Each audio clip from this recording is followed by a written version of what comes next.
Semi-Specialist SPC here, and welcome back to the channel for a brand new movie review. As you guys see, I've got Ethan with me. Hey guys, long time no see.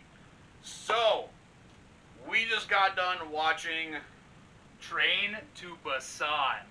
This was Ethan's first time watching it. No joke, this is my 6th time watching this film. I cannot praise this film enough.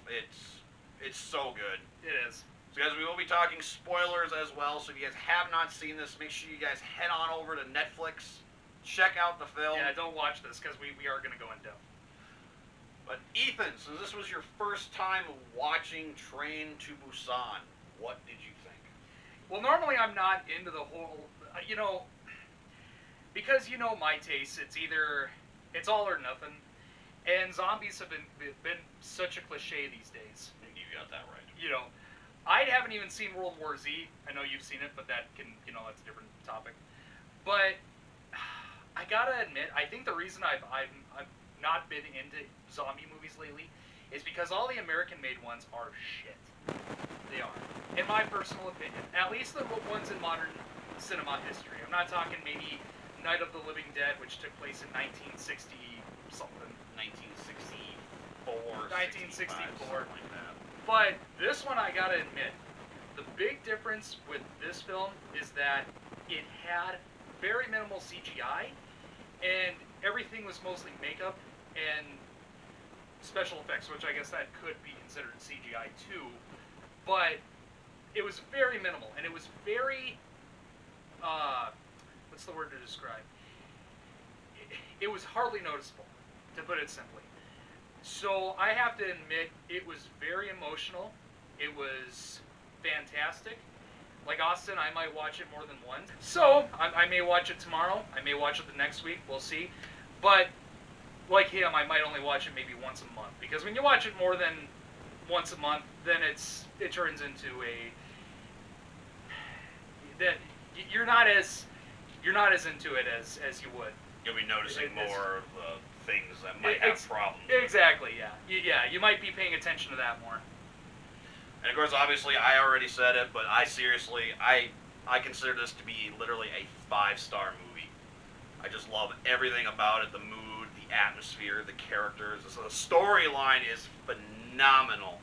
It is a South Korean zombie film that takes place literally on a train. Obviously, of course, the name, Train to Busan. No shit? I thought it was on a rocket ship. I mean, could be someday, you never know. Oh, God. This is the first out of what has now become a trilogy. So we have got Train to Busan. We're going to probably watch Seoul Station pretty soon. We'll come back, we'll review that. And then, of course, we've also got the new one that just came out called Peninsula. But, of course, we're here to talk about what I honestly have to say, as much as I love Dawn of the Dead, probably my new favorite zombie film, and is probably now made to my top 10 favorite horror films of all time. You liked Walking Dead too, didn't you? Walking Dead. I liked The Walking Dead till about season 6. Once it got to like season 7, it just kind of started getting very... And this guy has never seen one episode of it. The first few seasons are good. It is a lot more horror-based, the first few seasons. But after that, it just gets to be... I don't know. Someday we'll talk about it, maybe when the show's finally over. Or never. Or never, because it might not ever end. But yeah, guys, I guess... Ethan, do you have any negatives at all, or any mixed feelings about the film? I really don't. I can't say. I mean, you and me, boys, when a horror movie ends, we instantly know what the flaws were of the film. Yeah, I've got nothing. I mean, when you go back, you might find some mistakes, some maybe filming errors. I don't know. In all honesty, we're not CinemaSins or.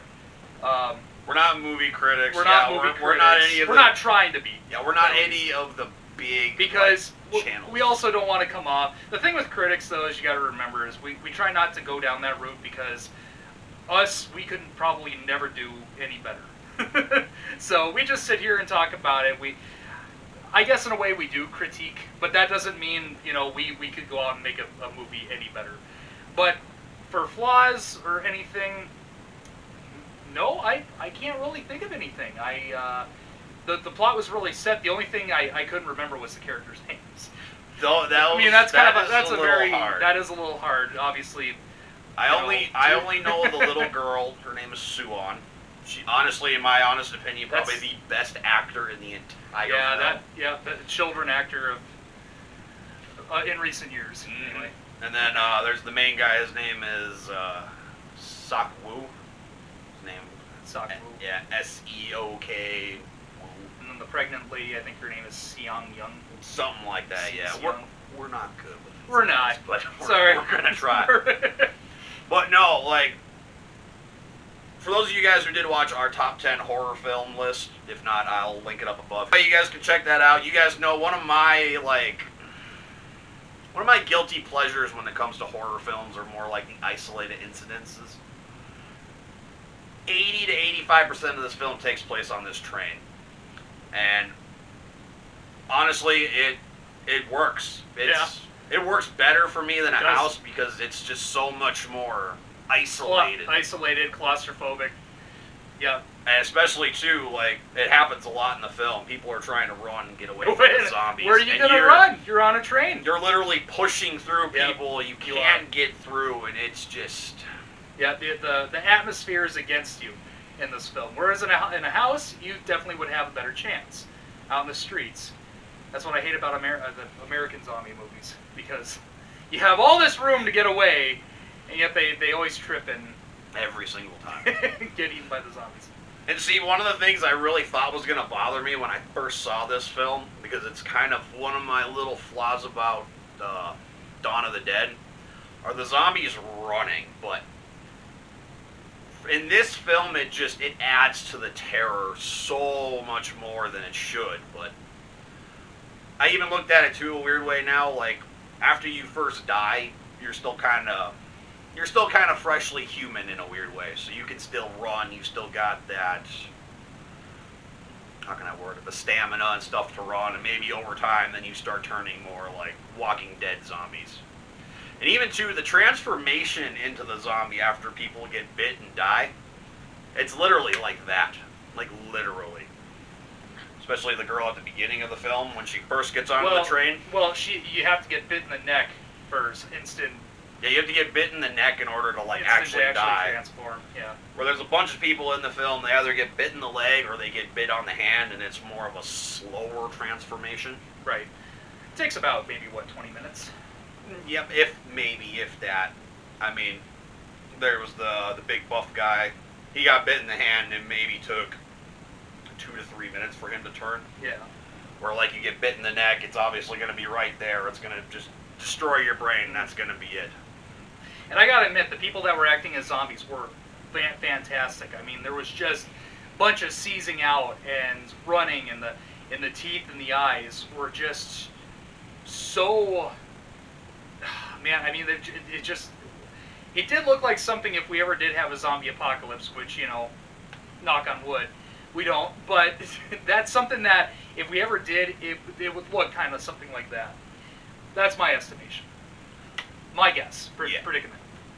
The biggest praise that I have to give this film overall, the first thing, of course, just overall, the acting in this is just amazing. Everybody does such a great job. Everybody's such a believable character. Yep. You got our main guy, you've got his kid, you've got the pregnant wife, you've got the husband. You've also got what I'm kind of considering to be like the villain of the film. Yeah. The CCO, that's what they call it, CCO guy, that it pretty much is all about himself. He just wants to protect his own life. He's a big CCO, which I'm guessing that's like CEO of a big corporate business, and it basically depicts how much the upper class looks down on the lower class, especially in situations like a zombie apocalypse. But the biggest praise of all you have to give this film is the fleshing out of the characters. Absolutely. Especially the main guy, Sakwu. Yeah. When you first meet him, he's just this selfish guy trying to look out for himself. He is still being a father figure. taking care of Suwon. Buys his daughter a Wii when she already has a Wii. Yeah, he doesn't know anything about his daughter. Yeah. He's still kind of figuring things out, being a single father, being freshly divorced. But throughout the course of the film, he starts to kind of see how that CEO guy is, and he realizes that is who I am. I don't want to be like that. And he finally becomes the father he needs to. And unfortunately, at the end of the film, the CEO is bitten, infected, ends up biting him. He gets thrown off the train, and then he gives up his life to save his daughter and the pregnant woman. Yeah.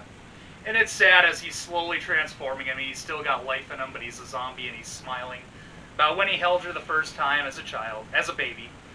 It was all around. I mean, that part especially got me emotional. Boy, and it's sad to think that we look at Korean movies as underrated. I definitely don't, especially after this film. Yeah, no joke, guys. Like I said personally, I still think this is a 5-star film. I do too. It's. Can we take it up 10? We can take it up to 10. I'm perfectly cool with that. But guys, that is going to do it for kind of our minor little review. If you guys really want to hear our thoughts on the film, really go in depth and talk to us about it, head on over, check out our podcast. Yep. We did talk about it, so obviously you guys see we're wearing the same clothes. We filmed this and did the podcast on the same day. So make sure you guys head on over there, check out the podcast. We will be back for Seoul Station, and we will also be back for Peninsula. And we're also going to be watching another South Korean horror film after we are done with the podcast called The Wailing. So 2.5 hours. It's worth it. I just got done watching it today. I haven't seen it. I'm looking forward to watching it again because it is another great movie. We're going to come back, review that. So stay tuned for that as well. And with that being said, you guys, like always, hit that like button, subscribe if you haven't already, and we'll see you next time. See you guys.